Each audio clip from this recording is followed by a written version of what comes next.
Congratulations on your new Jandy salt system. This is the TruClear, and you've made a great selection in the one you picked. Want to walk you through some basics of how to begin to use this and things that you may need to know. First of all, before you even begin to play around and mess around with the system, first thing you want to do is make sure you get that water balanced.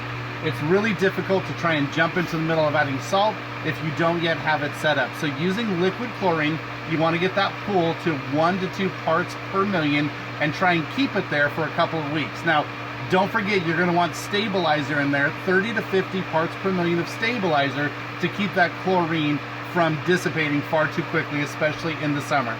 All right, your system is very easy to utilize once you have everything set up, but I do want to ask you to make sure you refer back to your manual that you were left behind when the technician was there for more in-depth instructions and to make sure you fully comprehend what's going on with it. So those instructions are there for your benefit.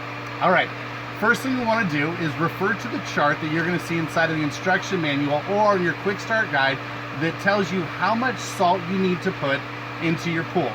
This will be based strictly off of the capacity of your pool. For example, if your pool has 8,000 gallons, you're going to want about 200 pounds of salt. 10,000 gallons, about 250 pounds of salt. 15,000 gallons, 375 pounds of salt. And again, all of that you can discover by going into the instruction manual or your quick start guide to figure out how much salt you do need. Now, when it comes to adding the salt, you've got a few different ways you can do it.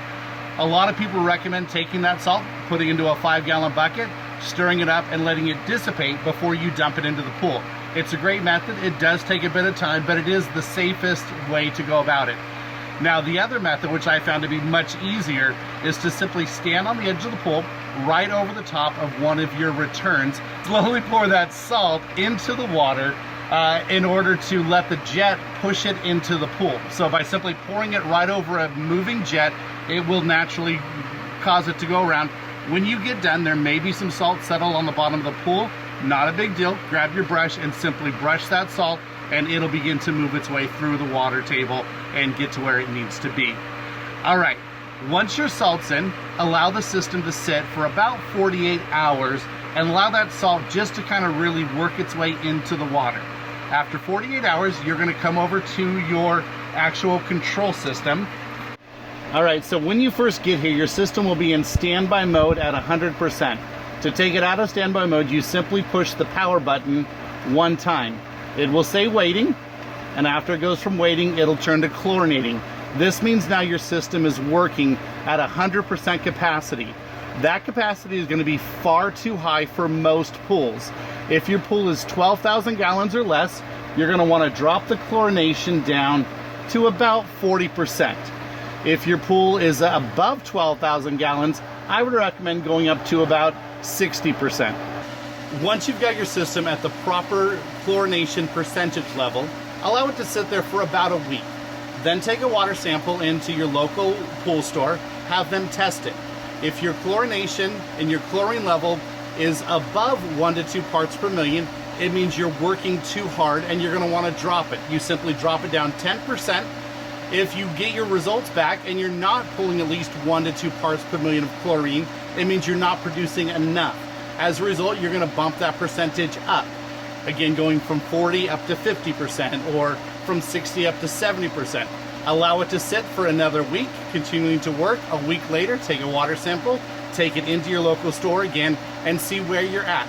Continually adjusting up or down until you discover exactly where your pool needs to operate. Now, it will change a little throughout the year, so just keep an eye on it, but that's all you need to do. If you're having too much chlorine, you simply drop that percentage. If you don't have enough, you up that percentage until you end up where you want to be. I want to show you a couple tricks on this system now. All right, a little trick for you. If you know you're going to go on vacation or have an extended period where the pool is not utilized, if you push the select button and the down button at the same time, you're going to see it put you into low mode. When you're in low mode, it's not going to produce nearly as high as it was before. Perfect for those trips away where you know nobody will be swimming.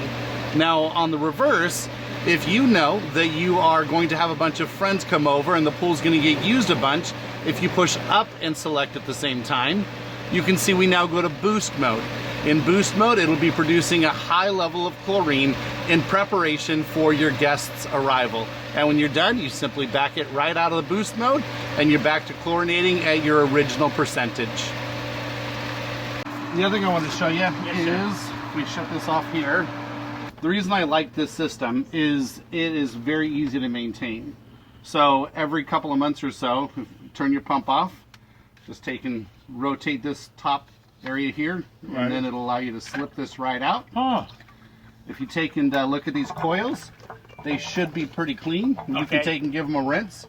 If for some reason they're really dirty and there's just a bunch of buildup on there, you can actually get like a small little bucket full of muriatic acid and just dip this right into it, leave it sitting, like if you were to go right here, let it sit in that muriatic acid to cover the coils. Is submerged. Just keep this above the muriatic acid, allow the coils to go in the acid.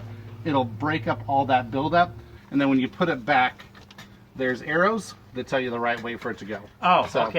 So just put it in so the arrows flow towards the pool. Comes out of the filter, and comes out of the filter.